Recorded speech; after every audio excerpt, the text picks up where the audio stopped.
كم مرة عملت سيف لبوست مهم على تويتر او الفيسبوك بس ما فتحتوش لحد دلوقتي؟ طيب كم كورس اونلاين ما بدأتوش اصلا او بدأته بس لسه ما خلصتوش؟ وكام حاجة كنت متحمس جدا انك تعملها وتطور فيها بس نسيتها اصلا دلوقتي؟ على قد ما الموضوع ممكن يكون بيحصل بشكل عفوي منك، الا انه ممكن يتحول لعادة بالنسبة لك. عشان كده كون انك تدرك حاجة زي كده مرة واحدة ممكن يكون شيء مرعب.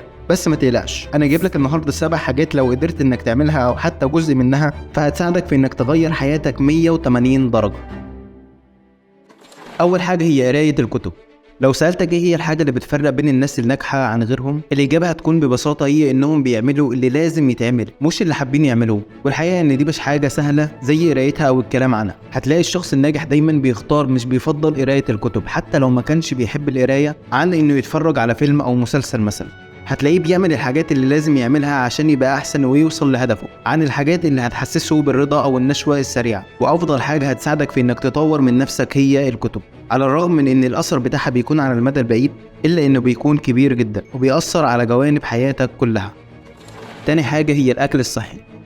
طبعا انت مش محتاج اقولك عن الفوائد اللي بتحصل لجسمك من تأثير الاكل الصحي عليه، لانك اكيد عارف كده كويس. بس محتاج افكرك انه بالرغم من الفوائد الكبيرة للاكل الصحي الا انك مش بتحس بيها فعلا الا لما بتعمل كده وتبدأ تغير نظام حياتك في الاكل. والتأثير ده بيكون على عكس الكتب والقراية لانه بيظهر اسرع وبيبان في شكلك وصحتك العامة. لكن بالرغم من الفوائد دي كلها واللي معظم الناس عارفاها الا انك بتلاقيهم برضو بيتجهوا للوجبات السريعة.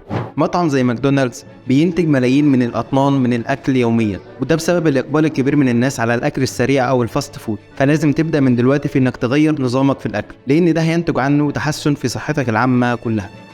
ثالث حاجة هي الصحبة الحسنة.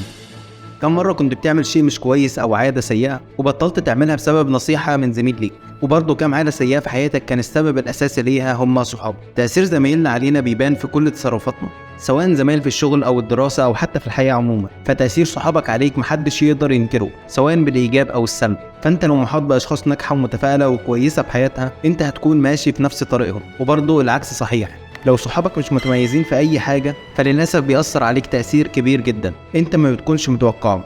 فلازم تختار صحابك صح لأنهم السبب بشكل كبير جدا في إنك تكون إنسان كويس أو فاشل في حياتك. الحاجة الرابعة هي التخطيط لكل يوم. لو أنت جبت رصاصة دلوقتي ونشان ورحت تضرب الرصاصة دي في الهدف اللي أنت حاطه، لو اعتبرنا ان اليوم بتاعك هو الطلقة دي والهدف هو الحاجة اللي انت عايز تعملها في يومك، هل ينفع انك تضرب الطلقة وبعدين تروح تحط الهدف؟ اكيد ما ينفعش، والطلقة هتروح في الفاضي. نفس المثال ده طبقه في حياتك. ما ينفعش تبدأ يوم جديد من غير ما تكون مخطط لليوم ده وحاطط اهداف تعملها عشان اليوم بتاعك ما يروحش على الفاضي. الحاجة الخامسة هي تعلم مهارة جديدة. في فيلم ذا ماتريكس كان كل اللي في الفيلم مبهورين من قدرات نيو، واللي كان من ابرزها انه بيقدر يتعلم مهارات جديده في ثواني. بس مع التطور اللي العالم فيه دلوقتي الموضوع ما بقاش بالصعوبه الكبيره دي، لان التكنولوجيا والنت سهل علينا حاجات كتير، واللي من ضمنها المعلومات الكبيره اللي متوفره عليه واللي من السهل جدا انك توصل لها وتتعلمها. ملايين من الكورسات وفي مجالات كتير جدا ومعظمها ببلاش تقدر تستغلها في انك تتعلم اكتر من مهاره وفي وقت قياسي. ومين عارف ممكن من ضمن المهارات دي تعرف المهاره اللي هتكون هي الكارير او الشغل بتاعك في المستقبل. الحاجة السادسة هي الانضباط على الرياضة. ممارسة الرياضة بشكل يومي بتساعدك في انك تريح اعصابك وتبعدك عن التوتر والعصبية على حاجات ملهاش لازمة وتكون سبب في انها تبوظ يومك كله. ده غير ان العلم اثبت فعلا ان على قد ما الرياضة مهمة لجسمك وصحتك الا انها بتساعد عقلك في انه ينتج افكار جديدة سواء في شغلك او في حياتك، وكمان بيكون لها تأثير كبير جدا على نفسيتك واسلوبك مع اللي حواليك. يعني جملة العقل السليم في الجسم السليم اللي كانت مكتوبة على سور المدرسة بتاعتك ما كانتش في الفاضي. عشان كده حاول انك تخصص ولو نص ساعة يوميا في الرياضة، سواء في انك تروح الجيم او تجري او حتى تنزل تتمشى، اهو بيكون احسن من قعدتك في البيت. الحاجة السابعة والاخيرة هي حب الخير للغير.